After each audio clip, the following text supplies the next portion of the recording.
Praise the Lord. God is love WhatsApp കൂട്ടായ്മയുടെ 79ാമത്തെ online ഫെലോഷിപ്പിലേക്ക് കടന്നു വന്നിട്ടുള്ള ലോകത്തിന്റെ വ്യത്യസ്ത ഭാഗങ്ങളിലുള്ള ദേവദാസിദാസന്മാർ ദൈവമക്കൾ ഓൺലൈനിലൂടെ ആസ്വദിച്ചുകൊണ്ടിരിക്കുന്ന പ്രിയപ്പെട്ടവർ എല്ലാവർക്കും ക്രിസ്തുയേശുവിന്റെ നാമത്തിലുള്ള സ്നേഹവന്ദനത്തെ അറിയിക്കുന്നു. ഇന്ന് നമ്മൾ ക്ഷണസേ നമ്മുടെ ദൈവ സൃഷ്ടിക്കായി കടന്നിട്ടുള്ളത് പാസ്റ്റർ സന്തോഷ് പോളാണ്. പ്രിയ ദേവദാസിനെ ഓർത്ത് ഞാൻ ദൈവത്തെ സ്തുതിക്കുന്നു. പ്രിയ ദേവദാസൻ ഡൽഹിയിൽ നിന്നുമാണ് കടന്നു വന്നിട്ടുള്ളത്. ഡൽഹിയിലുള്ള PMG ചർച്ച് ദൈവസഭയുടെ ശുശ്രൂഷകനാണ്. ഞങ്ങളുടെ എളിയ ക്ഷണം സ്വീകരിച്ച് വന്നതിൽ ഒത്തിരി സന്തോഷമുണ്ട്. ഗോഡ് ഈസ് ലവ് വാട്സ്ആപ്പ് കൂട്ടായ്മയുടെ പേരിലുള്ള സ്നേഹവും നന്ദിയും അറിയിക്കുന്നു. ഇന്നത്തെ ദൈവവചന സന്ദേശം ഓൺലൈനിലൂടെ ശ്രദ്ധിക്കുന്ന പ്രിയപ്പെട്ടവർക്കും സൂം പ്ലാറ്റ്ഫോമിലൂടെ ശ്രദ്ധിക്കുന്ന പ്രിയപ്പെട്ടവർക്കും ഒരുപോലെ അനുഗ്രഹമായി തീരട്ടെ എന്ന് പ്രാർത്ഥിച്ചുകൊണ്ട് പ്രിയ ദേവദാസനെ ദൈവവചന ശുശ്രൂഷയ്ക്കായി ക്ഷണിച്ചുകൊള്ളുന്നു. പ്രാരംഭത്തിൽ ഒരു വാക്യം വായിപ്പാൻ കർത്താവിൽ ആഗ്രഹിക്കുന്നു. അതിനാധാരമായി എബ്രായ ലേഖനം 11-ാം അധ്യായം 6-ാമത്തെ വാക്യം വായിക്കാം. എബ്രായ ലേഖനം 11-ാം അധ്യായം 6-ാമത്തെ വാക്യം. ഒരാൾക്കൊന്ന് വായിക്കാമോ?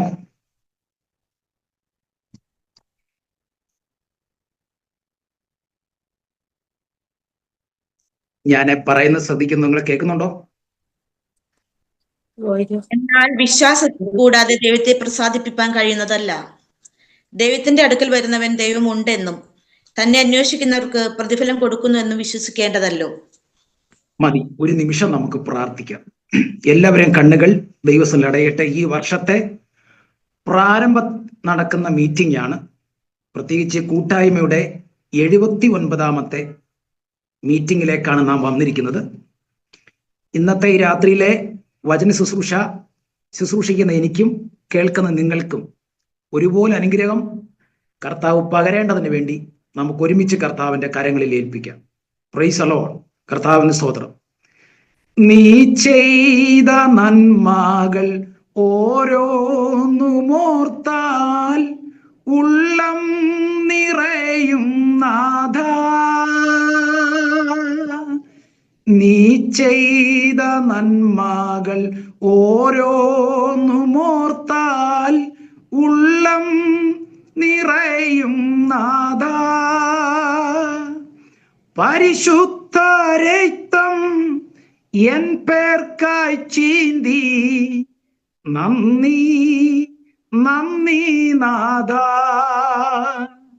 പരിശുദ്ധ രക്തം എൻ പേർക്കായി ചീന്തി നന്ദി നന്ദി നാഥ. പരിശുദ്ധനെ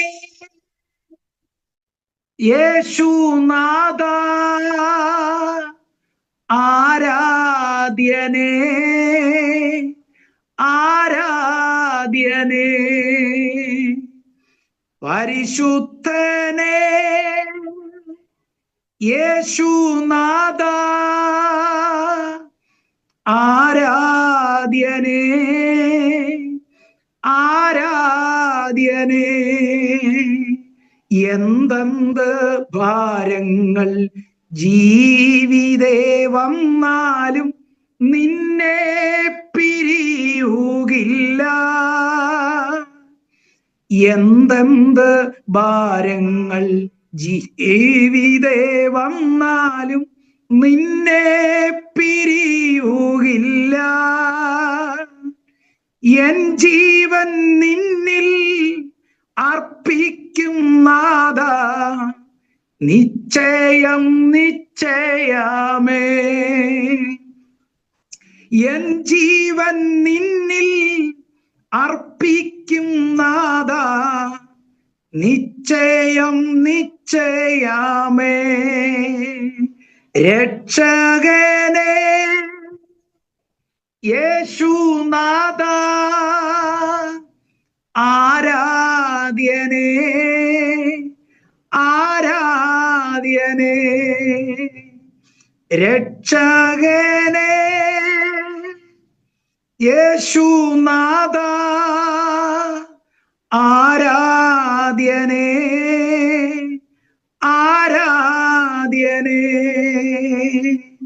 പരിശുദ്ധനായി ഞങ്ങളുടെ ദൈവമേ, സ്വർഗപിതാവേ, മനോഹരമായ ഈ നല്ല രാത്രിക്കായി സ്തോത്രം ചെയ്യുന്നു.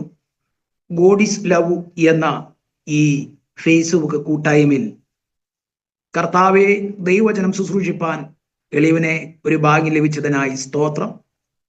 ഈ കൂട്ടായ്മയ്ക്ക് നേതൃത്വം നൽകുന്ന പ്രിയപ്പെട്ടവരെയും ഇന്ന് ഈ രാത്രിയിൽ വിവിധ മണ്ഡലത്തിൽ നിന്നും ഈ മീറ്റിംഗിൽ ആഗതരായിരിക്കുന്ന എല്ലാ പ്രിയപ്പെട്ടവരെയും കർത്താവിന്റെ കരങ്ങളിൽ ഏൽപ്പിക്കുന്നു. കർത്താവ് ഞങ്ങളോട് തുടർന്ന് സംസാരിക്കും. വചനത്തിന്റെ പ്രകാശനം വെളിപ്പെടുവാൻ തടസ്സം നിൽക്കുന്ന എല്ലാ അന്ധകാരത്തിന്റെ കോട്ടകളെ കർത്താവ് ശാസിക്കണമേ. കർത്താവെ, അവിടുത്തെ ദാസി പ്രാർത്ഥിച്ചതുപോലെ ഓരോരുത്തർക്ക് വേണ്ട ദൈവിക ആലോചനകൾ ഇന്ന് രാത്രിയിൽ ഞങ്ങൾക്ക് കർത്താവ് തരണമേ. താഴ്ത്തി ഏൽപ്പിക്കുന്നു. പ്രാർത്ഥനകളുണ്ട്. സ്തോത്രം. ക്രിസ്തുവേശുവിൻ ധന്യനാമത്തിൽ തന്നെ. ആമേൻ. കർത്താവിന്റെ അതിപരിശുദ്ധ നാമം വാഴ്ത്തപ്പെടുമാറാകട്ടെ. അനുഗ്രഹിക്കപ്പെട്ട ഈ നല്ല പകലിൽ, പ്രത്യേകിച്ച് 2021 1-ാം മാസം 3-ാം തീയതി സായൻ സന്ധ്യയിൽ നമുക്ക് ഒരുമിച്ച് ഗോഡീസ് ലവ് എന്ന കൂട്ടായ്മയിൽ കൂടെ കടന്നു വരുവാൻ തക്കവണ്ണം ദൈവം ഇടയാക്കിയല്ലോ. സ്നേഹത്തിന്റെ കൂട്ടായ്മ. അതെ, ഈ കൂട്ടായ്മയിൽ കൂടെ ദൈവവചനം പങ്കുവെപ്പാൻ എനിക്കൊരവസരം കർത്താവ് തന്നതിൽ ഞാൻ കർത്താവിന് നന്ദി പറയുന്നു. സകല മഹത്വവും പുകഴ്ചയും ആരാധനയും സ്തുതിയും സ്തോത്രങ്ങളും കർത്തൃസന്നിധിയിൽ അർപ്പിക്കുന്നു. ദൈവത്തിന് സ്തോത്രം. വിശേഷിച്ച് 2025 1-ാം മാസം 3-ാം തീയതി ഈ കൂട്ടായ്മയിൽ കൂടെ, അല്ലെങ്കിൽ ഈ പ്രാവശ്യത്തെ, ഈ വർഷത്തെ ആദ്യത്തെ ഓൺലൈൻ മീറ്റിംഗ് ആണ് എൻ്റേത്. അപ്പോൾ തന്നെ 79-ാമത്തെ മീറ്റിംഗ് ആണല്ലോ ഇത്. ഈ മീറ്റിംഗിൽ കൂടെ ദൈവം തൻ്റെ കുഞ്ഞുങ്ങളെ ഓരോരുത്തരെയും അനുഗ്രഹിക്കട്ടെ എന്ന് ഈ തരുണത്തിൽ ഞാൻ പ്രാർത്ഥിക്കുന്നു. വിശേഷിച്ച് ഈ ശുശ്രൂഷയ്ക്ക് നേതൃത്വം കൊടുക്കുന്ന ബ്രദർ ഡെന്നീസ്, അതുപോലെ സിജി സിസ്റ്റർ, ഇവരെ ഓർത്ത് കർത്താവിന് സ്തോത്രം. ഈ കൂട്ടായ്മ ഈ തൻ്റെ മക്കൾ കൂടെ ചെയ്യുമ്പോൾ വിവിധ രാജ്യങ്ങളിൽ നിന്നും വിവിധ ദേശങ്ങളിൽ നിന്നും ദൈവമക്കൾ ജോയിൻ ചെയ്ത് ദൈവത്തെ സ്തുതിപ്പാനും തമ്മിൽ പരിചയപ്പെടുവാനും, എൻ്റെ ഓർമ്മ ശരിയാണെങ്കിൽ നമ്മൾ അധികം പേര് ഇത് മുഖാമുഖമായി കണ്ടിട്ടില്ല. ദൈവത്തിന് സ്തോത്രം. ഇങ്ങനെയൊക്കെയുള്ള കൂട്ടായ്മയിൽ കൂടെയാണ് നമ്മൾ പരിചയപ്പെടുകയും ആത്മീയ വർധനയ്ക്ക് കാരണമായി തീരുകയും ഈ കൂട്ടായ്മയിൽ കൂടെ ദൈവദാസന്മാരും ദൈവമക്കളും പ്രിയപ്പെട്ടവരൊക്കെ തമ്മിലൊക്കെ കാണുകയും ആത്മീയ അനുഗ്രഹം പ്രാപിക്കുന്നത് ഓർത്ത് ഞാൻ ദൈവത്തെ സ്തുതിക്കുന്നു. ഈ സഹോദരങ്ങൾ കൂടെ ചെയ്യുന്ന ഈ നല്ല ശുശ്രൂഷ എല്ലാവർക്കും ഒരു അനുഗ്രഹമാകട്ടെ. സ്നേഹത്തിന്റെ കൂട്ടായ്മയായി, കൈത്താങ്ങായി, പ്രാർത്ഥനയുടെ പിൻബലമായി കർത്താവ് കൂടിയിരിക്കട്ടെ എന്ന് ഞാൻ ദൈവസന്നിധിയിൽ പ്രാർത്ഥിക്കുന്നു. പ്രത്യേകിച്ച് ഇപ്പോൾ ഈ സൂമിൽ കൂടെ ജോയിൻ ചെയ്തിരിക്കുന്ന കർത്തൃദാസന്മാരെ ചിലത് ഞാൻ കണ്ടു. പാസ്റ്റർ ജോൺസൺ KC, അതോടൊപ്പം തന്നെ പാസ്റ്റർ രാജീവ് ജോസ്, ഈ കർത്തൃദാസന്മാരെ ഓർത്ത് ഞാൻ കർത്താവിന് സ്തോത്രം ചെയ്യുകയാണ്. പ്രത്യേകം ഇപ്പോൾ നോർത്ത് ഇന്ത്യയിൽ നല്ല തണുപ്പിന്റെ കാലാവസ്ഥയാണ്. നല്ല തണുപ്പിലാണ് ഇപ്പോൾ ആയിരിക്കുന്നത്. സ്തോത്രം. കർത്താവ് എല്ലാവരെയും ബലപ്പെടുത്തുമാറാകട്ടെ എന്ന് ഈ തരുണത്തിൽ ഞാൻ പ്രാർത്ഥിക്കുന്നു. പ്രത്യേകിച്ച് ഇന്ന് അനുഗ്രഹിക്കപ്പെട്ട പാട്ട് പാടിയ ഡോക്ടർ മിലൻ ലീനോസ്, അദ്ദേഹത്തെ ഓർത്ത് സ്തോത്രം. ജോലിയുടെ ബന്ധത്തിലും കർത്താവിന് വേണ്ടി പാടി സ്തുതിപ്പാൻ ഈ കാലഘട്ടങ്ങളിൽ ദൈവം ഉപയോഗിക്കുന്ന കൃപയ്ക്കായി സ്തോത്രം. പ്രിയപ്പെട്ടവരെ ദൈവം ബലപ്പെടുത്തട്ടെ എന്ന് ഞാൻ ഈ തരുണത്തിൽ പ്രാർത്ഥിക്കുന്നു. സ്തോത്രം. പ്രത്യേകിച്ച് ഇതിന്റെ ലൈവിൽ കൂടെ ശ്രദ്ധിക്കുന്നവരും ലൈവിന് ശേഷം ശ്രദ്ധിക്കുന്നവർക്ക് ഈ ശുശ്രൂഷ ഒരു അനുഗ്രഹമാകട്ടെ എന്ന് ഞാൻ ദൈവസന്നിധിയിൽ പ്രാർത്ഥിക്കുന്നു. എല്ലാവരെയും സഹായിക്കട്ടെ എന്ന് പ്രാർത്ഥിച്ചുകൊണ്ട് എൻ്റെ പേര് കർത്തൃദാസി ഓർപ്പിച്ചതുപോലെ സന്തോഷ് പോൾ എന്നാണ്. PMG എന്ന് പറഞ്ഞൊരു കൂട്ടായ്മയിൽ ചേർന്ന് ഞാൻ 23 വർഷത്തോളം ആകുന്നു ഡൽഹിയിൽ വന്നിട്ട്.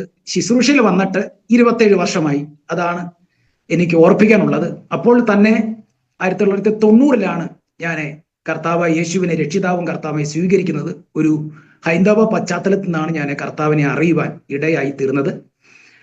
എൻ്റെ സ്വദേശം കൊല്ലം ജില്ലയിൽ പുനലൂർ എന്ന് പറഞ്ഞ സ്ഥലത്താണ്. വൈഫിന്റെ പേര് സോജി എന്നാണ്. സ്ഥലം ട്രിവാൻഡ്രം സിറ്റിക്ക് അടുത്തുള്ള പാപ്പനംകോടാണ്. 2 കുഞ്ഞുങ്ങൾ, അക്സയസ് പോൾ, അബിയാസത് പോൾ. കർത്താവിന് സ്തോത്രം. ഇന്ന് വരെയും ദൈവം ഞങ്ങളെ അതിശയകരമായി നടത്തുന്നു. എല്ലാവരെയും ഓർത്ത് ഞാൻ കർത്താവിന് സ്തോത്രം, പ്രത്യേകിച്ച് ഞങ്ങളുടെ കൂട്ടായ്മയും പ്രവർത്തനങ്ങളെ ഓർത്ത് പ്രാർത്ഥിക്കണമെന്ന് ഓർപ്പിച്ചുകൊണ്ട് ഞാൻ വചനത്തിലേക്ക് പ്രവേശിപ്പാൻ ആഗ്രഹിക്കുന്നു. എബ്രായ ലേഖനം 11-ാം അധ്യായം അതിന്റെ 6-ാമത്തെ വാക്യമാണ് നമ്മൾ വായിച്ചത്. ആ വാക്യം ഇങ്ങനെയാണ്: എന്നാൽ വിശ്വാസം കൂടാതെ ദൈവത്തെ പ്രസാദിപ്പിക്കാൻ കഴിയുന്നതല്ല. ദൈവത്തിന്റെ അടുക്കൽ വരുന്നവൻ ദൈവം ഉണ്ട് എന്നും തന്നെ അന്വേഷിക്കുന്നവർക്ക് പ്രതിഫലം കൊടുക്കുന്നെന്നും വിശ്വസിക്കേണ്ടതല്ലയോ എന്നാണ് നമ്മൾ വായിച്ചത്. കർത്താവിന് സ്തോത്രം. അതിനു മുമ്പായി ചില ചിന്തകൾ പറഞ്ഞ് ഈ വചനത്തിലേക്ക് പ്രവേശിപ്പാൻ കർത്താവിൽ ആഗ്രഹിക്കുന്നു. 2024 കാലയവനിക്കുള്ളിൽ മറയപ്പെട്ടു ഓർമ്മയായി ശേഷിച്ചിരിക്കുകയാണ്. ചരിത്രത്തിന്റെ ഭാഗമായി മാറി 2024. 2024 പ്രാരംഭം കണ്ടവർ, അവസാനം കണ്ടത് എത്രയോ പ്രിയപ്പെട്ടവർ അപകടങ്ങൾ, അനർത്ഥങ്ങൾ, പ്രതികൂലങ്ങൾ ലോകത്തുനിന്ന് മാറ്റപ്പെട്ടപ്പോൾ നമ്മെ, നമ്മുടെ പ്രിയപ്പെട്ടവരെയും ആയിരിക്കുന്ന രാജ്യത്തിൽ, ദേശത്തിലൊക്കെ ദൈവം പരിപാലിച്ച ദൈവത്തിന്റെ കൃപയെ ഓർത്ത് നന്ദിയോട് സ്തോത്രം ചെയ്യുകയാണ്. എന്തൊക്കെ അനട്ട സംഭവങ്ങൾ 2024 നടന്നു നമുക്കറിയാം. പക്ഷെ എന്തൊക്കെ നടക്കാൻ പോകുന്നു എന്ന് നമുക്കറിയാൻ കഴിയില്ല. പക്ഷെ അതിന് മധ്യത്തിലും പ്രാർത്ഥനയുടെ ബലത്തിൽ, വിശ്വാസത്തിന്റെ കൃപയിൽ നമ്മെ കർത്താവ് നിലനിർത്തട്ടെ എന്ന് ഞാൻ ദൈവസന്നിധിയിൽ പ്രാർത്ഥിക്കുകയാണ്. കർത്താവിന് സ്തോത്രം. അതുകൊണ്ടാണ് ആവർത്തന പുസ്തകം 11-ാം അധ്യായം 12-ാം വാക്യത്തിൽ നമ്മൾ ഇപ്രകാരം വായിക്കുന്നു: ആണ്ടിന്റെ ആരംഭം മുതൽ അവസാനം വരെ നിന്റെ ദൈവമായ യഹോവയുടെ ദൃഷ്ടി എപ്പോഴും അതിന്മേൽ ഇരിക്കുന്നു. കർത്താവിന് സ്തോത്രം. അവിടെ ആവർത്തന പുസ്തകത്തിൽ പറയുന്ന കാര്യമാണ്, നിന്റെ ദൈവമായ യഹോവയുടെ ദൃഷ്ടി എപ്പോഴും അതിന്മേലിരിക്കുന്നു. ഏതിന്മേലിരിക്കുന്നു? 11-ാം അധ്യായം തന്നെ 10ഉം 11ഉം വാക്യത്തിലുണ്ട് ഏതിന്മേലാണ് കർത്താവിന്റെ ദൃഷ്ടി ഇരിക്കുന്നത്. അങ്ങനെയെങ്കിൽ പുതുവർഷത്തിന്റെ പ്രാരംഭം മുതൽ ഈ പുതുവർഷത്തിന്റെ അവസാനം വരെയും ദൈവം നമുക്ക് ആയുസ്സും ആരോഗ്യം എത്രയും കാലം ഈ ഭൂമിയിൽ ശേഷിക്കുന്നു അത്രയും കാലം ദൈവത്തിന്റെ ദൃഷ്ടി നമ്മുടെ മേൽ, നമ്മുടെ തലമുറയുടെ മേൽ, നമ്മുടെ ശുശ്രൂഷയുടെ മേൽ, നമ്മുടെ സകല വിഷയങ്ങളുമേലും കർത്താവിന്റെ ദൃഷ്ടി ഇരിക്കുമാറാകട്ടെ എന്ന് ഞാൻ ദൈവസന്നിധിയിൽ പ്രാർത്ഥിക്കുകയാണ്. ഹബക്കൂക്കിന്റെ പ്രവചനം 3-ാം അധ്യായം 2-ാമത്തെ വാക്യത്തിൽ പറയുന്നു: യഹോവേ, ഞാൻ നിന്റെ കേൾവി കേട്ട് ഭയപ്പെട്ടു പോയി. യഹോവേ, ആണ്ടുകൾ കഴിയും മുമ്പേ നിന്റെ പ്രവൃത്തി ജീവിപ്പിക്കണമേ. ആണ്ടുകൾ കഴിയും മുമ്പേ അതിനെ വെളിപ്പെടുത്തണമേ. അങ്ങനെയെങ്കിൽ ആവർത്തന പുസ്തകം 11-ന്റെ 12-ാം വാക്യത്തിൽ ദൈവത്തിന്റെ ദൃഷ്ടി എപ്പോഴും ഇരിക്കുമ്പോൾ, സ്തോത്രം, പ്രവാചകനായ ഹബക്കൂക്ക് പറയുന്നു, ആണ്ടുകൾ കഴിയും മുമ്പേ നിന്റെ പ്രവൃത്തി, അതെ, ദൈവത്തിന് സ്തോത്രം, ജീവിപ്പിക്കണം. ദൈവത്തിന് സ്തോത്രം. ആണ്ടുകൾ കഴിയുമ്പേ അതിനെ വെളിപ്പെടുത്തണം. ദൈവത്തിന് സ്തോത്രം. അതെ, കർത്താവിന് സ്തോത്രം. ദൈവത്തിന് ദൃഷ്ടി ഉണ്ടെങ്കിൽ നിശ്ചയമായും ആണ്ടുകൾ കഴിയുമ്പേ അതെ ദൈവത്തിന്റെ പ്രവൃത്തി ജീവിപ്പിക്കപ്പെടും. ദൈവത്തിന് സ്തോത്രം. അത് വെളിപ്പെടുവാൻ കർത്താവ് സഹായിക്കും. അതിന് ദൈവത്തിന്റെ വചനവും ദൈവിക കൂട്ടായ്മയ്ക്കും കാരണമായി തീരട്ടെ എന്ന് പ്രാർത്ഥിക്കുന്നു. അതെ, ദൈവത്തിന്റെ പ്രവൃത്തി ആണ്ടുകൾ കഴിയുമ്പേ ജീവിപ്പിക്കണമെങ്കിൽ, ദൈവത്തിന് സ്തോത്രം, ആ പ്രവൃത്തി വെളിപ്പെടുത്തണമെങ്കിൽ 90-ാം സങ്കീർത്തനം 16ഉം 17ഉം വാക്യത്തിൽ ഇങ്ങനെ പറയുന്നു: നിന്റെ ദാസന്മാർക്ക് നിന്റെ പ്രവൃത്തിയും അവരുടെ മക്കൾക്ക് നിന്റെ മഹത്വവും വെളിപ്പെടുമാറാകട്ടെ. യെസ്, അങ്ങനെയെങ്കിൽ ദൈവത്തിന് സ്തോത്രം. ഇത് ദൈവത്തിന്റെ പ്രവൃത്തി ജീവിപ്പിക്കുകയും വെളിപ്പെടുത്തുകയും ചെയ്യേണ്ടതിന് ദൈവത്തിന്റെ ദാസന്മാർക്ക് ദൈവത്തിന്റെ പ്രവൃത്തിയും അവരുടെ മക്കൾക്ക് മഹത്വം വെളിപ്പെടണം. അങ്ങനെയെങ്കിൽ ദൈവത്തിന്റെ പ്രവൃത്തി നമ്മുടെ ജീവിതത്തിൽ വെളിപ്പെട്ട് ദൈവത്തിന്റെ മഹത്വം നമ്മുടെ മേൽ വെളിപ്പെടണം. അതുകൊണ്ടാണ് 90-ാം സങ്കീർത്തനം 17-ാമത്തെ വാക്യത്തിൽ പറയുന്നു: ഞങ്ങളുടെ ദൈവമായ യഹോവയുടെ പ്രസാദം ഞങ്ങളുടെ മേൽ ഇരിക്കുമാറാകട്ടെ. കർത്താവിന് സ്തോത്രം. ദൈവദൃഷ്ടി നമ്മുടെ മേൽ ഉണ്ടെങ്കിൽ ദൈവത്തിന്റെ പ്രസാദം നമ്മുടെ മേലുണ്ട്. കർത്താവിന് സ്തോത്രം. അതുകൊണ്ടാണ് പറയുന്നത്, ഞങ്ങളുടെ ദൈവമായ യഹോവയുടെ പ്രസാദം ഞങ്ങളുടെ മേൽ ഇരിക്കുമാറാകട്ടെ. അടുത്ത പറയുന്നു, ഞങ്ങളുടെ കൈയുടെ പ്രവൃത്തിയെ സാധ്യമാക്കി തരണമേ. അതെ, ഞങ്ങളുടെ കൈയുടെ പ്രവൃത്തിയെ സാധ്യമാക്കി തരണമേ. അങ്ങനെയെങ്കിൽ 2025 എന്റെ നിങ്ങളുടെ ജീവിതത്തിൽ ദൈവത്തിന്റെ പ്രസാദം ഇരിക്കട്ടെ. അതുകൊണ്ട് ദൈവത്തിന്റെ കൈയുടെ യഹോവയുടെ കൈയുടെ പ്രവൃത്തി നമുക്ക് സാധ്യമാക്കി തരട്ടെ. ഏത് വിഷയത്തോടെയാണോ നാം ആയിരിക്കുന്നത് അവിടെയെല്ലാം ദൈവത്തിന്റെ കൈയുടെ പ്രവൃത്തി സാധ്യമാക്കി തരുവാൻ നമുക്ക് ഒരുമിച്ച് ദൈവസനിൽ പ്രാർത്ഥിക്കാം. കർത്താവിന് സ്തോത്രം. അങ്ങനെയെങ്കിൽ ഈ പോയ വർഷത്തെ നമുക്ക് നോക്കിക്കൊണ്ട്, അഥവാ 2024 നോക്കിക്കൊണ്ട് നമുക്ക് പറയാം. 1 ശമൂവേലിന്റെ പുസ്തകം 7-ാം അധ്യായം 12-ാമത്തെ വാക്യം. ശൗമേൽ മിസ്പയ്ക്കും സേനിനും എത്തിയെ ഒരു കല്ലെടുത്ത് നാട്ടിയിട്ട് ഈ പ്രകാരം പറഞ്ഞു, യഹോവ ഇത്രത്തോളം നമ്മെ സഹായിച്ചു എന്ന് പറഞ്ഞുകൊണ്ട് യവനേസർ എന്ന് പേരിട്ടു. അങ്ങനെയെങ്കിൽ പോയ വർഷത്തെ ഓർത്തുകൊണ്ട് നോക്കിക്കൊണ്ട് നമുക്ക് പറയുവാനിടയായി തീരട്ടെ, യഹോവ ഇത്രത്തോളം ഞങ്ങളെ സഹായിച്ചു. യഹോവ യവനേസറായി ഞങ്ങളുടെ കൂടിരുന്നു. പല പ്രശ്നങ്ങളും പല ഇല്ലായ്മകളും പല വല്ലായ്മകളും ജീവിതത്തിൽ വന്നപ്പോൾ യഹോവ സഹായിക്കുന്നവനായി ഈ കഴിഞ്ഞൊരു വർഷക്കാലം നമ്മോട് കൂടിരുന്നല്ലയോ. ആ വിധത്തെ ഓർത്ത് നന്ദിയോട് നമ്മൾ കർത്താവിനെ സ്തുതിപ്പാൻ കടപ്പെട്ടവരാണ്. ഒന്ന്. രണ്ടാമത്തെ വിഷയം ഉൽപ്പത്തി പുസ്തകം 22-ാം അധ്യായം 14-ാമത്തെ വാക്യം.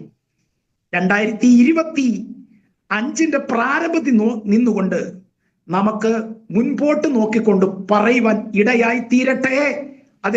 യഹോവ ഈരേ എന്ന് പറഞ്ഞാൽ യഹോവ സഹായിക്കുന്നവൻ. ദൈവത്തിന് സ്തോത്രം. യഹോവ സഹായിക്കുന്നവൻ, കരുതുന്നവൻ കഴിഞ്ഞൊരു വർഷക്കാലം നമ്മുടെ കൂടിരുന്നു. ഈ വർഷക്കാലം മുഴുവനും യഹോവ ഈരയായി നമ്മുടെ വിവിധ വിഷയത്തിൽ കരുതുന്നത് ദൈവമായി കൂടിരിക്കട്ടെ എന്ന് നമുക്ക് ദൈവസനിൽ ആശ്രയിക്കാം, ആശിക്കാം, നമുക്ക് വിശ്വസിക്കാം. കർത്താവിന് സ്തോത്രം. മൂന്നാമത്തെ വിഷയം പുറപ്പാട് പുസ്തകം 17-ാം അധ്യായം 15-ാം വാക്യത്തിൽ നമ്മൾ വായിക്കുന്നു. ദൈവത്തിന് സ്തോത്രം. മോശ ഒരു യാഗപീഠം പണിതു.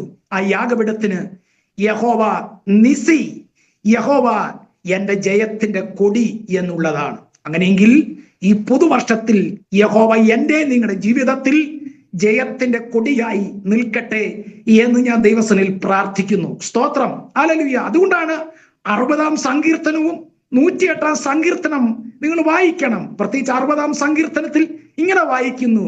ദൈവത്തിന് സ്തോത്രം. ദൈവമേ, നീ ഞങ്ങളെ തള്ളിക്കളഞ്ഞ് ചിതറിച്ചിരിക്കുന്നു, നീ കോപിച്ചിരിക്കുന്നു, ഞങ്ങളെ യഥാസ്ഥാനപ്പെടുത്തണമേ. നീ ദേശത്തിനടുക്കി ഭിന്നിച്ചിരിക്കുന്നു, അത് കുലുങ്ങിയാൽ അതിന്റെ ഭിന്നങ്ങളെ നന്നാക്കണമേ. നീ നിന്റെ ജനത്തിന് കാഠിന്യം അനുഭവിപ്പിച്ചു, പരിഭ്രമത്തിന് നീ ഞങ്ങളെ കുടിപ്പിച്ചും ഇരിക്കുന്നു. സത്യം നിമിത്തം ഉയർത്തേണ്ടതിന് നീ നിന്റെ ഭക്തന്മാർക്ക് ഒരു കൊടി നൽകിയിരിക്കുന്നു. നിനക്ക് പ്രിയമുള്ളവർ വിടുവിക്കപ്പെടേണ്ടതിന് നിന്റെ വലം കൈ കൊണ്ട് രക്ഷിച്ച് ഞങ്ങൾക്ക് ഉത്തരമരണമേ. ദൈവം തന്റെ വിശുദ്ധിയിൽ അരളിച്ചുകൊണ്ട് ഞാൻ ആനന്ദിക്കും. ഞാൻ ശേഖേമിനെ വിഭാഗിച്ച് സൂക്കോ താഴ്വരെ അളക്കും. ഗിലെയാദ് എനിക്കുള്ളത്, മനശ്ശേം എനിക്കുള്ളത്, എഫ്രയീമിന്റെ തലക്കോരിയും യഹൂദ എന്റെ ചെങ്കോലുമാകുന്നു. മോവാബ് എനി കഴിവുള്ള വട്ടക, ഏദോമിന്മേൽ ഞാൻ എന്റെ ചെരിപ്പെറിയും. ഫെലിസ്ത്യ ദേശമേ, നീ എന്റെ നിമിത്തം ജയഘോഷം കൊള്ളുക. ഉറപ്പുള്ള നഗരത്തിലേക്ക് എന്നെ ആർ കൊണ്ടുപോകും? ഏദോമിലേക്ക് എന്നെ ആർ വഴി നടത്തും? ദൈവമേ, നീ ഞങ്ങളെ തള്ളിക്കളഞ്ഞില്ലയോ? ദൈവമേ, നീ ഞങ്ങളുടെ സൈന്യങ്ങളൂടെ പുറപ്പെടുന്നുമില്ലയോ? വൈരിയുടെ നേരെ ഞങ്ങൾക്ക് സഹായം ചെയ്യണമേ. മനുഷ്യന്റെ സഹായം വ്യർത്ഥമല്ലോ. ദൈവത്താൽ നാം വീര്യം പ്രവർത്തിക്കും, അവൻ തന്നെ നമ്മുടെ വൈരികളെ മെതിച്ചു കളയും എന്ന് പറയുവാൻ കാരണം ദൈവത്തിന് സ്തോത്രം. ആ ഭക്തന് ജയം നൽകിയത് മറ്റാരുമല്ല, ദാവീദിന് ജയം നൽകിയത് ദൈവമായ കർത്താവ് മാത്രമാണ്. അതുകൊണ്ട് ദൈവം നമുക്ക് ജയമായി ആമേ കൊടിയായി നമ്മോട് കൂടിയിരിക്കട്ടെ എന്ന് ഈ തരുണത്തിൽ ഞാൻ പ്രാർത്ഥിക്കുന്നു.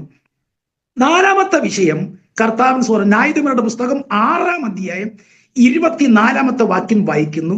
ചുറ്റും നോക്കുമ്പോൾ കർത്താവിന് സ്തോത്രം. ആമീൻ. യഹോവ ശാലയമായി കൂടിയിരിക്കട്ടെ എന്ന് പറഞ്ഞാൽ യഹോവ സമാധാനത്തിന്റെ ദൈവം. ഈ വർഷം നമ്മുടെ ജീവിതത്തിൽ പ്രതികൂലത്തിന്റെ മധ്യത്തിലൊക്കെ സ്തോത്രം, യഹോവ സമാധാനമായി ശാലയമായി കൂടിയിരിക്കുവാൻ നമുക്ക് ദൈവകരങ്ങളിൽ ഏൽപ്പിക്കാം. കർത്താവിന് സ്തോത്രം ചെയ്യുന്നു. ഹല്ലേലൂയ. അങ്ങനെയെങ്കിൽ കർത്താവിന് സ്തോത്രം. ആണ്ടിന്റെ ആരംഭം മുതൽ അവസാനം വരെയും വിവിധ മണ്ഡലത്തിൽ കൂടെ ദൈവം നമ്മെ കാക്കുകയും ദൈവത്തിന്റെ പദ്ധതി വെളിപ്പെട്ട കാര്യങ്ങൾ ഞാൻ നമ്മൾ ഓർപ്പിച്ചു. അങ്ങനെയെങ്കിൽ ഈ വർഷം നാം ദൈവത്തിൽ എന്തായി തീരണം, എങ്ങനെ ആകണമെന്ന് ദൈവത്തിന്റെ വചനത്തിൽ കൂടെ ഓർപ്പിച്ചിട്ട് വചനത്തിലേക്ക് പ്രവേശിക്കുകയാണ്. 90 സങ്കീർത്തനം 12 വാക്യത്തിൽ പറയുന്നു, ഞങ്ങൾ ജ്ഞാനമുള്ള ഒരു ഹൃദയം പ്രാപിക്കത്തക്കവണ്ണം ഞങ്ങളുടെ നാളുകളെ എണ്ണുവാൻ ഞങ്ങളെ ഉപദേശിക്കണമേ. കർത്താവിന് സ്വതന്ത്രം. ദൈവമക്കളെ, കർത്താവിന് സ്വതന്ത്രം. നമുക്ക് ജ്ഞാനമുള്ള ഒരു ഹൃദയം പ്രാപിക്കത്തക്കവണ്ണം നമ്മുടെ നാളുകളെ എണ്ണുവാൻ അതെ നീ ഞങ്ങളെ ഉപദേശിക്കണമേ എന്ന് പറയുമ്പോൾ, സ്തോത്രം, 68 സങ്കീർത്തനം 19 വാക്യം പറയുന്നു, നമ്മുടെ രക്ഷയാകുന്ന ദൈവമായി നാൾതോറും നമ്മുടെ ഭാരങ്ങളെ ചുമക്കുന്ന കർത്താവ് വാഴ്ത്തപ്പെടുമാറാകട്ടെ. സ്തോത്രം. ഈ വർഷത്തിന്റെ ഓരോ ദിവസവും ഓരോ മണ്ഡലങ്ങളിലും അതെ നമ്മുടെ നാളുകളെ എണ്ണുമ്പോൾ തന്നെ നമ്മുടെ ഭാരങ്ങളെ ചുമക്കുന്ന ദൈവം. ആ 68 സംഘത്തിന് 20 വാക്യം പറയുന്നുണ്ട്, ദൈവം ഉദ്ധാരങ്ങളുടെ ദൈവമാണ്. മരണത്തുള്ള നീക്കുപോക്കുകൾ നമ്മുടെ ദൈവമായ യഹോവയ്ക്കുള്ളത് തന്നെ. അങ്ങനെങ്കിൽ നമ്മുടെ ഭാരങ്ങളെ ചുമക്കുന്ന ദൈവം, നമ്മുടെ വേദനകളെ ചുമക്കുന്ന ദൈവം, നമ്മുടെ കട്ടതകളെ ചുമക്കുന്ന ദൈവം, നമ്മുടെ ഇല്ലായ്മകളും വല്ലായ്മകളും അറിയുന്ന ദൈവം. ദൈവത്തിന് സ്തോത്രം. അതെ അതെ ദൈവത്തിന് നമ്മുടെ രക്ഷയാകുന്ന ദൈവമായി നാൾതോറും നമ്മുടെ ഭാരങ്ങളെ ചുമക്കുന്ന കർത്താവ് വാഴ്ത്തപ്പെടുമാറാകട്ടെ എന്ന് പറയുകയാണ്. അതുകൊണ്ട് ദൈവത്തിന് സ്തോത്രം. മത്തായി സുവിശേഷം 28 അധ്യായം 20 വാക്യത്തിൽ പറയുന്നു, ഞാനോ ലോകാവസാനത്തോളം എല്ലാ നാളും നിങ്ങളുടെ കൂടെയുണ്ട്. ഈ ഒരു വർഷം മാത്രമല്ല, കർത്താവിന്റെ വരവോളം നമുക്ക് ഈ വർഷം അതെ നമുക്ക് തുടർന്നുള്ള ദിനങ്ങളിൽ ആയുസ്സും ആരോഗ്യവും തരുന്നിടത്തോളം കർത്താവിന് സ്തോത്രം. അതെ എല്ലാ നാളും നമ്മോട് കൂടെയുണ്ട് എന്ന് അരുളി ചെയ്ത കർത്താവാണ്. വെളിപ്പാട് പുസ്തകം 22-ന്റെ 3, 4, 5 വാക്യങ്ങൾ പറയുന്നു, നാം കർത്താവിനോട് കൂടെ എന്നേക്കും വാഴും. കർത്താവിന് സ്തോത്രം. നമ്മുടെ പ്രത്യാശയും നമ്മുടെ പ്രതീക്ഷയും നമ്മുടെ കർത്താവിന്റെ വരവാണ്. അതുകൊണ്ട് കർത്താവിന്റെ കാര്യങ്ങളിലേക്ക് ഏൽപ്പിക്കാം. ഓരോ കൂട്ടായ്മയിലും ആത്മീയ വർധനയായി, ഈ കൂട്ടായ്മകൾക്കും അവർ ആത്മീയ വർധനയായി സഹോദരങ്ങൾക്ക് ഒരു അനുഗ്രഹവും വിടുതലുമായിരിക്കട്ടെ ഞാൻ എന്ന് ദൈവസന്നിധിയിൽ പ്രാർത്ഥിക്കുന്നു. വായിച്ച വേദഭാഗത്തേക്ക് നമ്മുടെ ചിന്തയെ കൊണ്ടുവരാം. എബ്രായ ലേഖനം 11 അധ്യായം 6 വാക്യമാണ് നമ്മൾ വായിച്ചത്. ആ വാക്യം ഒരിക്കൽ കൂടെ ഞാൻ പറയുന്നു, ദൈവത്തിന് സ്വരം. എന്നാൽ വിശ്വാസം കൂടാതെ ദൈവത്തെ പ്രസാദിപ്പിക്കാൻ കഴിയുന്നതല്ല. ദൈവത്തിന്റെ അടുക്കൽ വരുന്നവൻ ദൈവം ഉണ്ടുവെന്നും തന്നെ അന്വേഷിക്കുന്നവർക്ക് പ്രതിഫലം കൊടുക്കുന്നു എന്ന് വിശ്വസിക്കേണ്ടതല്ലയോ എന്നാണ് നമ്മൾ വായിച്ചത്. കർത്താവിന് സ്വരം. എബ്രായ ലേഖനം വിശുദ്ധ വേദപുസ്തകത്തിലെ 58 പുസ്തകം. ദൈവത്തിന് സ്തോത്രം. പുതിയ നിയമത്തിൽ 27 പുസ്തകങ്ങളിൽ 19 പുസ്തകമാണ് എബ്രായ ലേഖനം. കർത്താവിന് സ്തോത്രം. എബ്രായ ലേഖനം എഴുതിയത് ഏതാണ്ട് AD 65-67 കാലഘട്ടത്തിലാണെന്ന് പൊതുവെ വേദപണ്ഡിതന്മാർ അഭിപ്രായപ്പെടുന്നു. ഏതാണ്ട് 13 അധ്യായങ്ങൾ 103 വാക്യങ്ങൾ നമുക്ക് കാണുവാൻ കഴിയും. എഴുത്തുകാരൻ ആരാണെന്ന് വ്യക്തമായിട്ട് നമുക്ക് കാണാൻ കഴിയുന്നില്ല. പലരും പല അഭിപ്രായങ്ങൾ പറയുന്നു. പൗലോസ് ആണെന്നും ബർണബാസ് ആണെന്നും അപ്പൊല്ലോസ് ആണെന്നും ദൈവത്തിന് സ്വതന്ത്രം തീമോത്തിയോസ് ആണെന്നും അപ്പോൾ തന്നെ അക്കില്ലാസും പ്രിസ്കില്ലയും ലൂക്കോസും ഇങ്ങനെ വിവിധ നിലകളിൽ അഭിപ്രായങ്ങൾ പറയുന്നെങ്കിലും ഇതൊരു പഠന ക്ലാസ് അല്ലാത്തത് കൊണ്ടും ഞാൻ ആ വിഷയത്തിലേക്ക് പോകുവാൻ കർത്താവിൽ ആഗ്രഹിക്കുന്നില്ല. 13 അധ്യായങ്ങളിൽ ദൈവത്തിന് സ്വന്തം ഓരോ അധ്യായത്തിലും പഴയ നിയമത്തിലെ അതേ ശ്രേഷ്ഠൻ പഴയ നിയമത്തിൽ എന്തെല്ലാം കാര്യങ്ങൾ സ്തോത്രം പഴയ നിയമത്തിൽ പിതാക്കന്മാർ ദൈവത്തിന് സ്തോത്രം യാഗങ്ങൾ യാഗപീഠങ്ങൾ അതിനെല്ലാത്തിനേക്കാൾ ശ്രേഷ്ഠൻ എന്നാണ് ഈ എബ്രായ ലേഖനത്തിൽ നമുക്ക് ഓരോ അധ്യായങ്ങളും വേർതിരിച്ചു പഠിക്കുമ്പോൾ കാണുവാൻ കഴിയുന്നത്. എബ്രായ ലേഖനം 1 അധ്യായത്തിൽ നമ്മുടെ കർത്താവായ യേശുക്രിസ്തു പ്രവാചകന്മാരെക്കാൾ ശ്രേഷ്ഠൻ. 2 അധ്യായം നമ്മുടെ കർത്താവായ യേശുക്രിസ്തു ദൂതന്മാരെക്കാൾ ശ്രേഷ്ഠൻ. 3 അധ്യായം നമ്മുടെ കർത്താവായ യേശുക്രിസ്തു മോശയേക്കാൾ ശ്രേഷ്ഠൻ. 4 അധ്യായം നമ്മുടെ കർത്താവായ യേശുക്രിസ്തു യോശുവയേക്കാൾ ശ്രേഷ്ഠൻ. 5 അധ്യായം നമ്മുടെ കർത്താവായ യേശുക്രിസ്തു അഹരോനേക്കാൾ ശ്രേഷ്ഠൻ. 6 അധ്യായം നമ്മുടെ കർത്താവായ യേശുക്രിസ്തു അബ്രഹാമിനേക്കാൾ ശ്രേഷ്ഠൻ. 7 അധ്യായം നമ്മുടെ കർത്താവായ യേശുക്രിസ്തു മൽക്കീസദേക്കിനേക്കാൾ ശ്രേഷ്ഠൻ. 8 അധ്യായം നമ്മുടെ കർത്താവായ യേശുക്രിസ്തു പഴയ നിയമ ആമേൻ ദൈവത്തിന് സ്തോത്രം. പഴയ നിയമത്തിലെ ദൈവത്തിന് സ്തോത്രം ഹല്ലേലൂയ. പഴയ നിയമ ആമേൻ ഹല്ലേലൂയ പുരോഹിതന്മാരെക്കാൾ ശ്രേഷ്ഠൻ. അതെ 9-ാം ഹല്ലേലൂയ 9-ാം അധ്യായം നമ്മുടെ കർത്താവായ യേശു ക്രിസ്തു പഴയ നിയമത്തിലെ ഹല്ലേലൂയ അതെ സമാഗമന കൂടാരത്തെക്കാൾ ശ്രേഷ്ഠൻ. 10-ാം അധ്യായം നമ്മുടെ കർത്താവായ യേശു ക്രിസ്തു പഴയ നിയമത്തിലെ യാഗങ്ങളെക്കാളും പെരുന്നാളുകളെക്കാൾ ശ്രേഷ്ഠൻ. 11-ാം അധ്യായം നമ്മുടെ കർത്താവായ യേശു ക്രിസ്തു പഴയ നിയമത്തിലെ ദൈവത്തിന് സ്തോത്രം വിശ്വാസ വീരന്മാരെക്കാൾ ശ്രേഷ്ഠൻ. 12-ാം അധ്യായം നമ്മുടെ കർത്താവായ യേശു ക്രിസ്തു ഹാബേലിനേക്കാൾ ശ്രേഷ്ഠൻ. 13-ാം അധ്യായം നമ്മുടെ കർത്താവായ യേശു ക്രിസ്തു ഇന്നലെ ഇന്നും എന്നേക്കും അനന്യനാണ്, മാറ്റമില്ലാത്ത ദൈവമാണ്. അങ്ങനെയെങ്കിൽ ഓരോ അധ്യായത്തിലും നമ്മുടെ കർത്താവായ യേശു ക്രിസ്തു പഴയ നിയമത്തിലെ ഞാൻ ഈ പറയുന്ന എല്ലാ കഥാപാത്രത്തെക്കാളും ശ്രേഷ്ഠൻ എന്ന് പറയുകയാണ്. ദൈവത്തിന് സ്തോത്രം. എന്നാൽ 11-ാം അധ്യായത്തിലേക്ക് വരുമ്പോൾ വിശ്വാസ വീരന്മാരുടെ പട്ടികയാണ്. അതിന്റെ 6-ാമത്തെ വാക്യത്തിൽ ദൈവം എന്ന പദം 3 പ്രാവശ്യം നമുക്ക് കാണുന്നുണ്ട്. നമ്മൾ ഇപ്പോൾ വായിച്ച വേദഭാഗത്ത് തന്നെ 3 പ്രാവശ്യം നമുക്ക് കാണുന്നുണ്ട്. അതെ, അവിടെ ഇങ്ങനെയാണ് വാക്യം കൊടുത്തിരിക്കുന്നത് ദൈവത്തിന്. എന്നാൽ വിശ്വാസം കൂടാതെ ദൈവത്തെ പ്രസാദിപ്പിക്കാൻ കഴിയുന്നതല്ല. ദൈവത്തിന്റെ അടുക്കൽ വരുന്നവൻ ദൈവം ഉണ്ടുവെന്നും തന്നെ അന്വേഷിക്കുന്നവർക്ക് പ്രതിഫലം കൊടുക്കുന്നു വിശ്വസിക്കേണ്ടതല്ലയോ എന്നാണ് കാണുന്നത്. അപ്പോൾ തന്നെ ഈ വാക്യം സൂക്ഷ്മമായി നമ്മൾ നിരീക്ഷിച്ച് പഠിച്ചാൽ നമുക്ക് കാണുവാൻ കഴിയുന്നത് 3 പദം ദൈവം എന്ന കാര്യങ്ങൾ അവിടെ കാണുന്നുണ്ട്. ഈ 3 പദങ്ങളും 3 കാലഘട്ടത്തെ സൂചിപ്പിക്കുന്നു. ദൈവത്തിന് സ്വരം. 1 പൂർവകാലം ഭൂതകാലം, 2 വർത്തമാനകാലം, 3 ഭാവികാലം. ദൈവത്തിന് സ്തോത്രം ചെയ്യുന്നു. അങ്ങനെ കർത്താവിന് സ്തോത്രം ചെയ്യുന്നു. ദൈവത്തിന്റെ അടുക്കൽ വരുന്നവനും ദൈവം ഉണ്ടോ എന്ന് പറഞ്ഞവനും ദൈവം പ്രതിഫലം കൊടുക്കുന്നു വിശ്വസിക്കേണ്ടതല്ലയോ? ദൈവത്തിന് സ്വരം.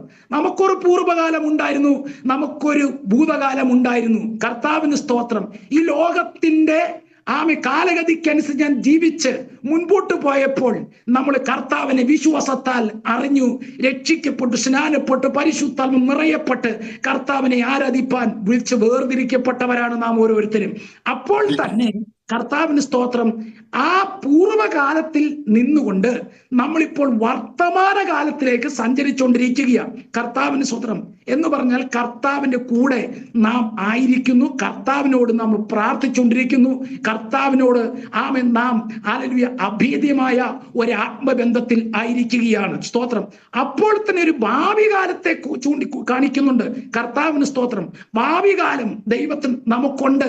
അത് ഇവിടെയല്ല, അത് നിത്യതയാണെന്ന കാര്യം നാം മറന്നു പോകരുത്. കർത്താവിന് സ്തോത്രം ചെയ്യുന്നു. അങ്ങനെ 3 കാലഘട്ടത്തെ നമുക്ക് ചേർത്ത് ചിന്തിച്ച് പഠിപ്പാൻ കഴിയും. ദൈവത്തിന് സ്തോത്രം.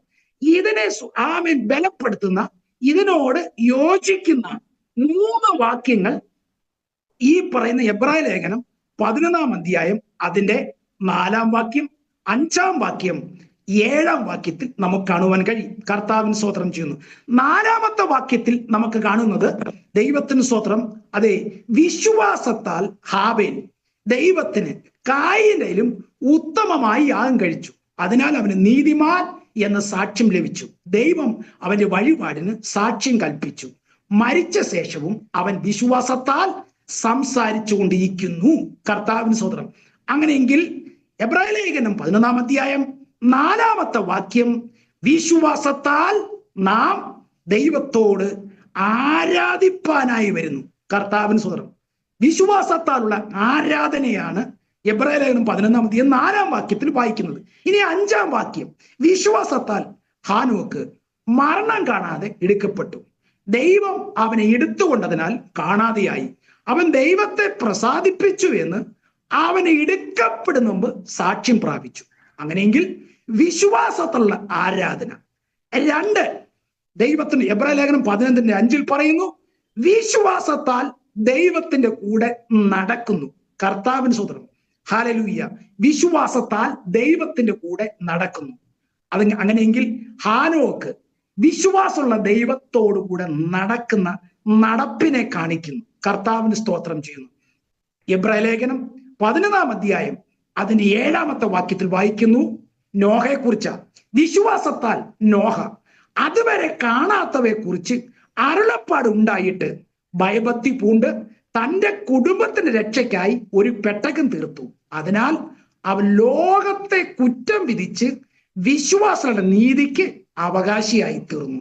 അങ്ങനെയെങ്കിൽ 11:7 വാക്യത്തിൽ പറയുന്നു, വിശ്വാസത്തിലുള്ള നടപ്പിനെ കാണിക്കുന്നു. കർത്താവിന് സ്തോത്രം. അങ്ങനെയെങ്കിൽ വിശ്വാസത്തിലുള്ള ആരാധന, വിശ്വാസത്തിലുള്ള കൂടെയുള്ള നടപ്പ്, വിശ്വാസത്തിലുള്ള എടുക്കപ്പെടൽ, കർത്താവിന് സ്തോത്രം. അങ്ങനെയെങ്കിൽ ദൈവമക്കളായ നമ്മുടെ ജീവിതത്തിൽ ഈ ഒരു പ്രത്യാശയുണ്ട് എന്ന് പറഞ്ഞാൽ, ദൈവത്തിന് സ്തോത്രം, നാം വിശ്വാസത്താൽ ആരാധിപ്പാൻ, ദൈവത്തെ മഹത്വപ്പെടുത്തുവാൻ, ദൈവത്തെ അറിയുവാൻ കർത്താവ് സഹായിച്ചു. ആമേൻ. ദൈവത്തിന് സ്വരം. ഇപ്പോൾ നാം ദൈവത്തിന്റെ കൂടെ നടക്കുന്നവരാണ്. കർത്താവിന് സ്തോത്രം. ഇങ്ങനെ നടക്കുന്നവരെ ദൈവത്തിന് സ്തോത്രം ചേർപ്പാനാണ് കർത്താവ് വാനവേഗത്തിൽ വരുന്നത്. കർത്താവിന് സ്തോത്രം. അതുകൊണ്ടാണ് എബ്രായ ലേഖനം 11:7 പറയുന്നത്, കർത്താവിന് സ്തോത്രം, അതെ, നോഹയുടെ ചരിത്രത്തെ എടുത്തു കാണിച്ചിട്ട് പറയുന്നു, അവൻ ലോകത്തെ കുറ്റം വിധിച്ച് വിശ്വാസികളുടെ നീതിക്ക് അവകാശിയായി തീർന്നു.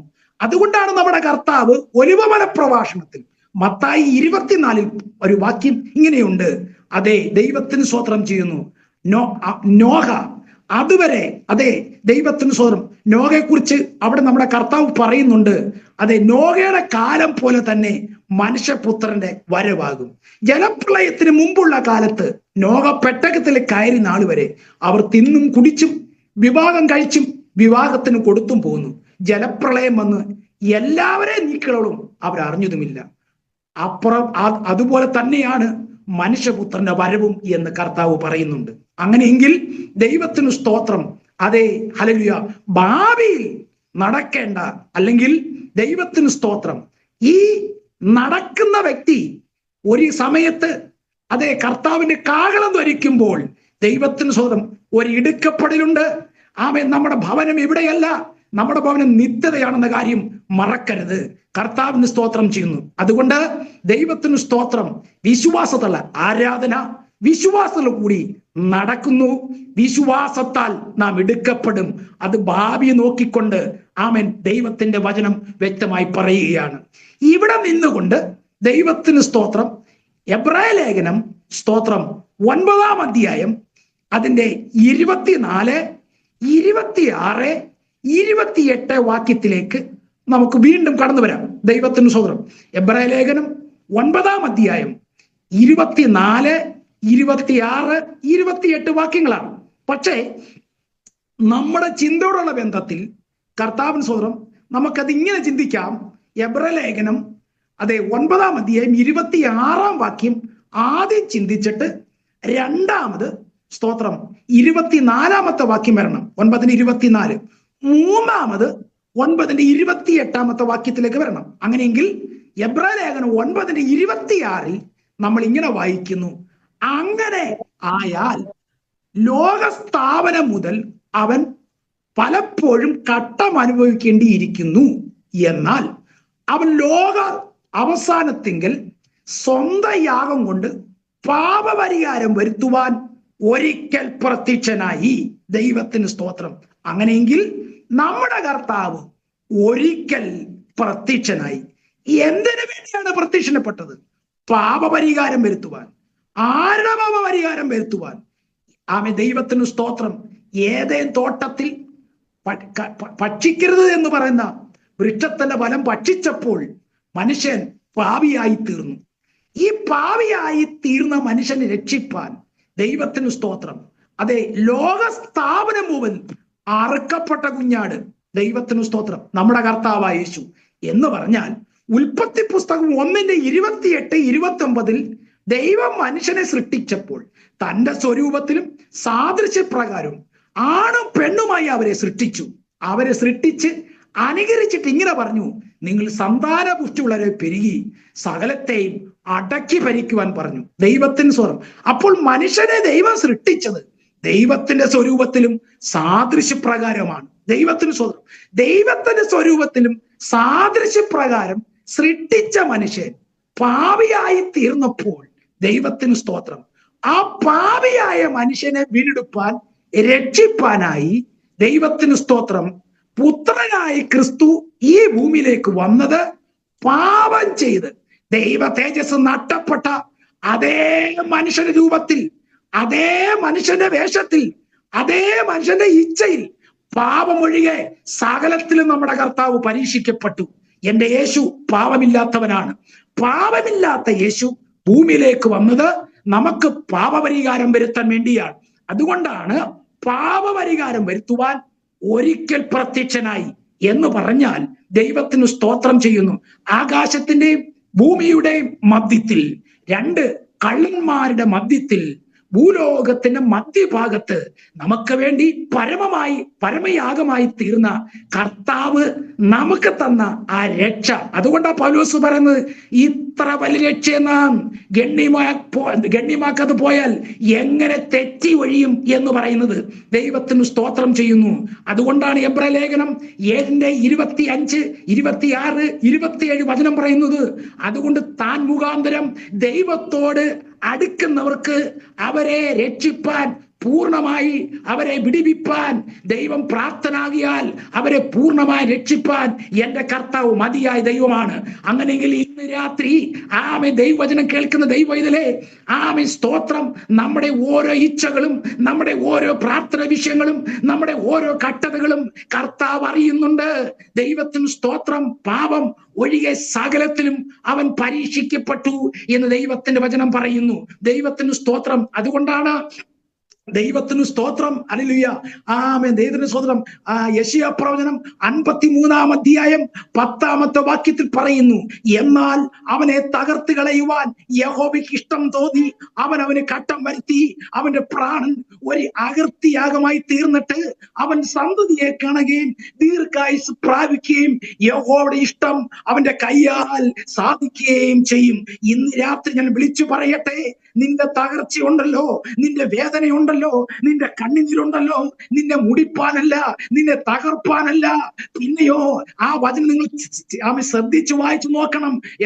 യെശയ്യാ പ്രവചനം 53 10 വാക്യം, എന്നാൽ അവനെ തകർത്ത് കളയുവാൻ യഹോവയ്ക്ക് ഇഷ്ടം തോന്നി, അവന് കട്ടം വരുത്തി, അവന്റെ പ്രാണൻ ഒരു അകൃത്യയാഗമായി തീർന്നിട്ട് അവൻ സന്തതിയെ കാണുകയും ദീർഘായുസ് പ്രാപിക്കുകയും യഹോവയുടെ ഇഷ്ടം അവന്റെ കയ്യാൽ സാധിക്കുകയും ചെയ്യും.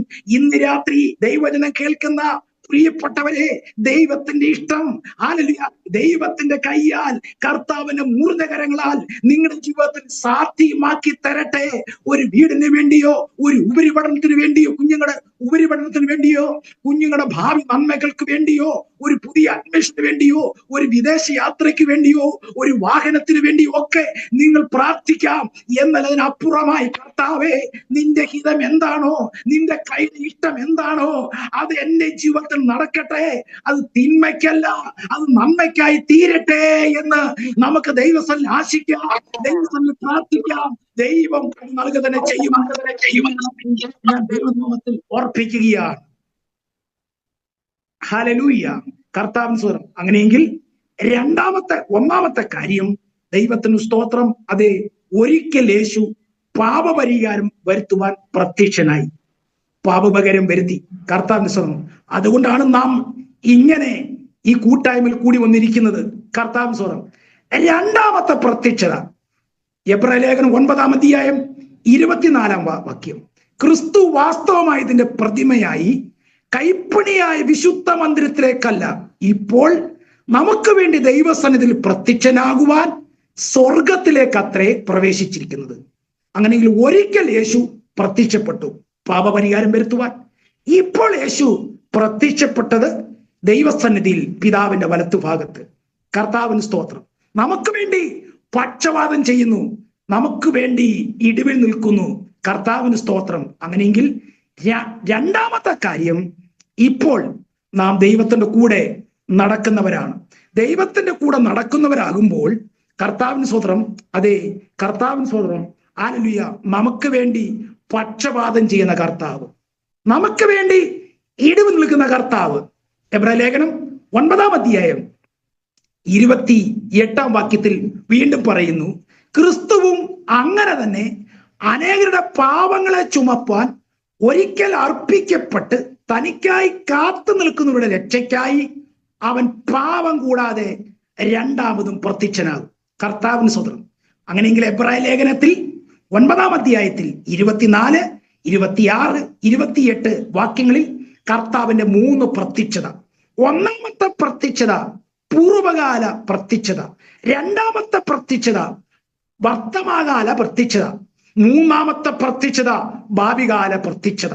ഇനി ദൈവത്തിന് സ്വരം കർത്താവ് പ്രത്യക്ഷപ്പെടുന്നത്, ദൈവത്തിന് സ്തോത്രം, ഹല്ലേലൂയ.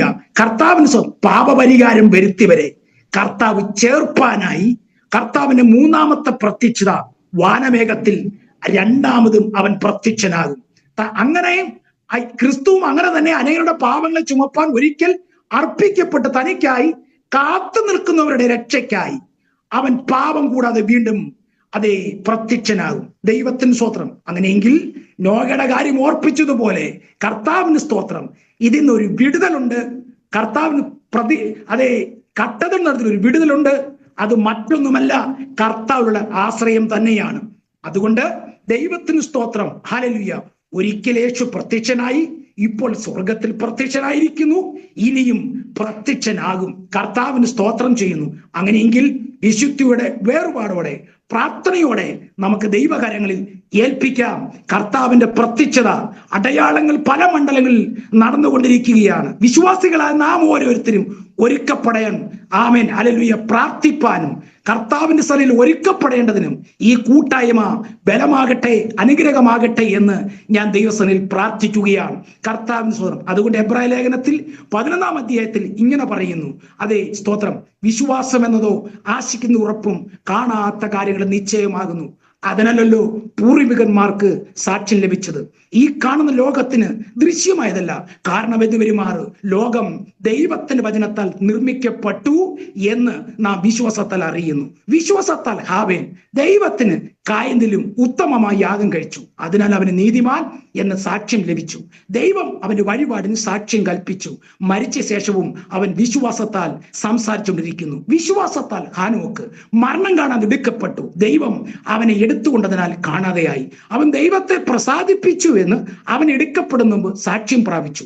എന്നാൽ വിശ്വാസം കൂടാതെ ദൈവത്തെ പ്രസാദിപ്പിക്കാൻ കഴിയുന്നതല്ല.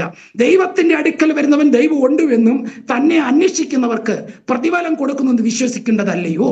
വിശ്വാസത്താൽ നോഹ അതുവരെ കാണാത്തവയെ കുറിച്ച് അരുളപ്പാടുണ്ടായിട്ട് ഭയഭക്തി പൂണ്ട് തന്റെ കുടുംബത്തിന്റെ രക്ഷയ്ക്കായി ഒരു പെട്ടകം തീർത്തു. അതിനാൽ അവൻ ലോകത്തെ കുറ്റം വിധിച്ച് വിശ്വാസമുള്ള നീതിക്ക് അവകാശിയായി തീർന്നു. വിശ്വാസത്താൽ അബ്രഹാം തനിക്ക് അവകാശമായി കിട്ടുന്ന ദേശത്തേക്ക് യാത്രയാകുവാൻ വിളിക്കപ്പെട്ടാറെ അനുസരിച്ച് എവിടേക്ക് പോകുന്നു എന്നറിയാതെ പുറപ്പെട്ടു. വിശ്വാസത്താൽ അവൻ വാഗ്ദത്ത ദേശത്ത് ഒരു അന്യദേശത്ത് എന്നപോലെ ചെന്ന് വാഗ്ദത്തത്തിന് കൂട്ടവകാശികളായ ഇസഹാക്കിനും യാക്കോബിനും കൂടെ കൂടാരങ്ങൾ പാർത്തുകൊണ്ട് ദൈവം ശില്പിയായി നിർമ്മിച്ചതും അടിസ്ഥാനമുള്ള നഗരത്തിനായി കാത്തിരുന്നു. വിശ്വാസത്താൽ സാറയും വാഗ്ദത്തത്തിന് വിശ്വസ്തനെ എണ്ണുകയാൽ പ്രായം കഴിഞ്ഞിട്ടും പുത്രോൽപാദനത്തിന് ശക്തി പ്രാപിച്ചു. അതുകൊണ്ട് ഒരുവന് മൃതപ്രായവനായവന് തന്നെ പെരുപ്പത്തിൽ ആകാശത്തിലെ നക്ഷത്രങ്ങളെ പോലെ കടൽപ്പുറത്തെ എണ്ണിക്കൂടാത്ത മണൽ പോലെയും സന്തതി ജനിച്ചു.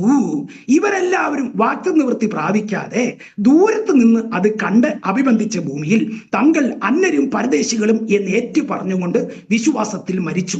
ഇങ്ങനെ പറയുന്നവർ ഒരു പിതൃദേശം അന്വേഷിക്കുന്നു കാണിക്കുന്നു. അവർ വിട്ടുവതിന് ഓർത്തുവെങ്കിൽ മടങ്ങിപ്പോകുവാൻ ഇടയുണ്ടായിരുന്നല്ലോ. അവരോ അധികം നല്ലതിനെ സ്വർഗീയമതിനെ കാംക്ഷിച്ചിരിക്കുന്നു. ആകിയാൽ ദൈവം അവരുടെ ദൈവം എന്ന് വിളിക്കപ്പെടാൻ ലജ്ജിക്കുന്നില്ല. അവൻ അവർക്കായി ഒരു നഗരം ഒരുക്കിയിരിക്കുന്നല്ലോ. വിശ്വാസത്താൽ അബ്രഹാം താൻ പരീക്ഷിക്കപ്പെട്ടപ്പോൾ ഇസഹാക്കിനെ യാഗമർപ്പിച്ചു. ഇസഹാക്കിന് ജനിക്കുന്നവർ നിന്റെ സന്തതി എന്ന് വിളിക്കപ്പെടും എന്ന അരുളപ്പാട് ലഭിച്ച് വാഗ്ദത്തങ്ങളെ കൈക്കൊണ്ടവൻ തന്റെ ഏകജനനെ അർപ്പിച്ചു. മരിച്ചവരുടെ ഇടയിൽ നിന്ന് ഉയർത്തെഴുന്നേൽപ്പിപ്പാൻ ദൈവം ശക്തനെ എണ്ണുകയും അവരുടെ ഇടയിൽ നിന്ന് എഴുന്നേറ്റവനെ പോലെ അവനെ തിരികെ പ്രാപിക്കുകയും ചെയ്തു. വിശ്വാസത്താൽ ഇസഹാക്ക് യാക്കോബിനെയും ഏശാവിനെയും ഭാവി കാലം സംബന്ധിച്ച് അനുഗ്രഹിച്ചു. വിശ്വാസത്താൽ യാക്കോബ് മരണകാലത്തെങ്കിൽ യോസഫിന്റെ മക്കളെ ഇരുവരെയും അനുഗ്രഹിക്കുകയും തന്റെ വടിയുടെ അറ്റം ചാരിക്കൊണ്ട് നമസ്കരിക്കുകയും ചെയ്തു. വിശ്വാസത്താൽ യോസഫ് താൻ മരിപ്പാറായപ്പോൾ ഇസ്രായേൽ മക്കളുടെ പുറപ്പാടിന്റെ കാര്യം ഓർപ്പിച്ചു. തന്റെ അസ്ഥികളെ കുറിച്ച് കൽപ്പന കൊടുത്തു. വിശ്വാസത്താൽ മോശയുടെ ജനനത്തെങ്കിൽ ശിശു സുന്ദരനെന്ന് അമ്മയപ്പന്മാർ കണ്ടു. രാജാവിന്റെ കൽപ്പന ഭയപ്പെടാതെ അവനെ 3 മാസം ഒളിപ്പിച്ചു വെച്ചു. വിശ്വാസത്താൽ മോശത്താൽ വളർന്നപ്പോൾ പാപത്തിന്റെ താൽക്കാലിക ഭോഗത്തെക്കാളും ദൈവജനത്തോട് കഷ്ടം അനുഭവിക്കുകയും തെരഞ്ഞെടുത്തു. പ്രതിഫലം നോക്കിയത് കൊണ്ട് ഫറവോന്റെ പുത്രയുടെ മകൻ എന്ന് പേർ വിളിക്കപ്പെടുന്ന നിരസിക്കുകയും മിസ്രയീമിലെ നിക്ഷേപങ്ങളെക്കാളും ക്രിസ്തുവിന്റെ നിന്ന വലിയ ധനമെന്ന് എണ്ണുകയും ചെയ്തു. വിശ്വാസത്താൽ അവൻ അദൃശ്യ ദൈവത്തെ കണ്ടതുപോലെ ഉറച്ചു നിൽക്കിയാൽ രാജാവിന്റെ കോപം ഭയപ്പെടാതെ മിസ്രൈം വിട്ടു പോകുന്നു. വിശ്വാസത്താൽ അവൻ കടിഞ്ഞുള്ള സംഹാരവൻ അവരെ തൊടാതിരിപ്പാൻ പെസകയും ചോരത്തളിയും ആചരിച്ചു. വിശ്വാസത്താൽ അവർ കരയിൽ എന്ന പോലെ ചെങ്കടൽ കൂടി കടന്ന് അത് മിസ്രൈമൊക്കെ ചെയ്യാൻ നോക്കിട്ട് മുങ്ങിപ്പോയി. വിശ്വാസത്താൽ അവർ 7 ദിവസം ചുറ്റി നടന്നപ്പോൾ യെരിഹോ മതിൽ ഇടിഞ്ഞു വീണു. വിശ്വാസത്താൽ രാഹാവ് എന്ന വേശ്യ ഒറ്റുകാരെ സമാധാനത്തോടെ കൈക്കൊണ്ടതിനാൽ അവിശ്വാസത നശിക്കാതിരിക്കുന്നു. ഇനി എന്തു പറയേണ്ടു? ഗിദെയോൻ, ബാരാക്ക്, ശിംശോൻ, ഇബ്താഗ്, ദാവീദ് എന്നിവരെയും ശൗമേൽ മുതലായ പ്രവാചകന്മാരെ കുറിച്ച് വിവരിപ്പാൻ സമയം പോരാ. വിശ്വാസത്താൽ അവർ രാജ്യങ്ങളെ അടക്കി, നീതി നടത്തി, വാഴ്ത്തത്വം പ്രാപിച്ചു, സിംഹയുടെ വായടച്ചു, തീയുടെ ബലം കെടുത്തു, വാളിന്റെ വായ്ക്ക് തെറ്റി, ബലഹീനത ശക്തി പ്രാപിച്ചു, യുദ്ധത്തിൽ വീരന്മാരായി, അന്യരുടെ സൈന്യങ്ങളെ ഓടിച്ചു, സ്ത്രീകൾക്ക് തങ്ങളുടെ മരിച്ചവരെ ഉയർത്തെഴുന്നേൽപ്പത് തിരികെ കിട്ടി, മറ്റു ചിലർ ഏറ്റവും നല്ലൊരു ഉയർത്തെഴുന്നേൽപ്പ് ലഭിക്കേണ്ടതിന് ഉദ്ധാരണം കൈക്കൊള്ളാതെ ഭേദ്യമേറ്റു, വേറെ ചിലർ പരിഹാസം, ചമ്മട്ടി, ചങ്ങല, തടവ് ഇവരുടെ പരീക്ഷ അനുഭവിച്ചു, കല്ലേറേറ്റു, ഇരുചിലർ അറുക്കപ്പെട്ടു, പരീക്ഷിക്കപ്പെട്ടു, വാളാൽ കൊല്ലപ്പെട്ടു, ജടയാടുകളുടെയും കോലാടുകളിൽ തോൾ ധരിച്ചു, ബുദ്ധിമുട്ടും ഉപദ്രവവും കട്ടവും സഹിച്ച് കാട്ടുകളിലും ഗുഹകളിലും മലകളിലും ഭൂമിയുടെ പിളപ്പുകളിലും ഉഴഞ്ഞു വലഞ്ഞു. ലോകം അവർക്ക് യോഗ്യമായിരുന്നില്ല. അവരെല്ലാവരും വിശ്വാസത്താൽ സാക്ഷി ലഭിച്ചിട്ട് വാറ്റ് നിവൃത്തി പ്രാപിച്ചില്ല.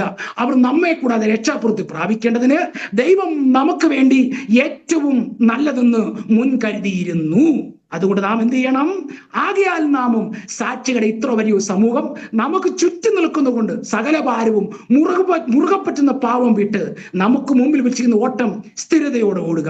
വിശ്വാസം നായകനും പൂർത്തിവരുത്തുമായ യേശുവിനെ നോക്കുക.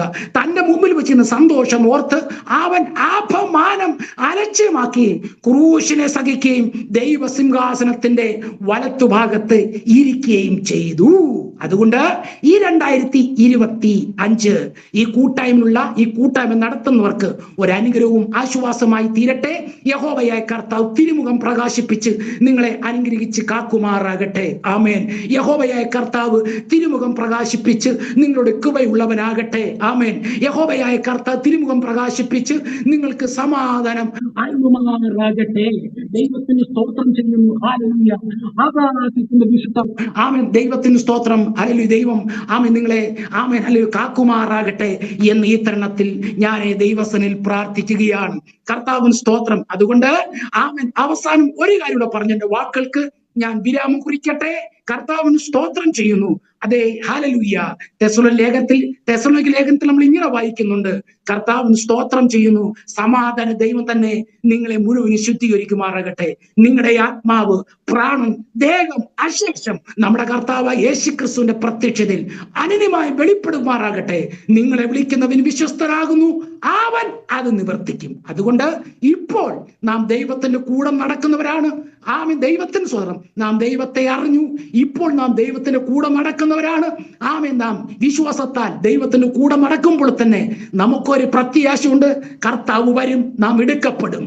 ആ പ്രത്യാശയിൽ നമുക്ക് ദൈവത്തിന്റെ കരങ്ങളിൽ ഏൽപ്പിക്കാം. ഈ വചനങ്ങളാൽ ദൈവം നമ്മെ സഹായിക്കട്ടെ. ഇങ്ങനെ അവസരം തന്ന പ്രിയ ഡെന്നിസ് ബ്രദറിനും ഷീൻസിനോടുള്ള പ്രത്യേക നന്ദി അറിയിക്കുന്നു. വചനം കേട്ട കർത്തൃദാസന്മാരോടും ദൈവമക്കളോട് നന്ദി അറിയിക്കുന്നു. ഇവിടുത്തെ വേലയും ഞങ്ങളെയും കുടുംബത്തെയും തലമുറ ഓർത്ത് പ്രാർത്ഥിക്കണമേ എന്ന് പറഞ്ഞുകൊണ്ട് എന്റെ വാക്കുകൾക്ക് വിരാമം. May God bless you all.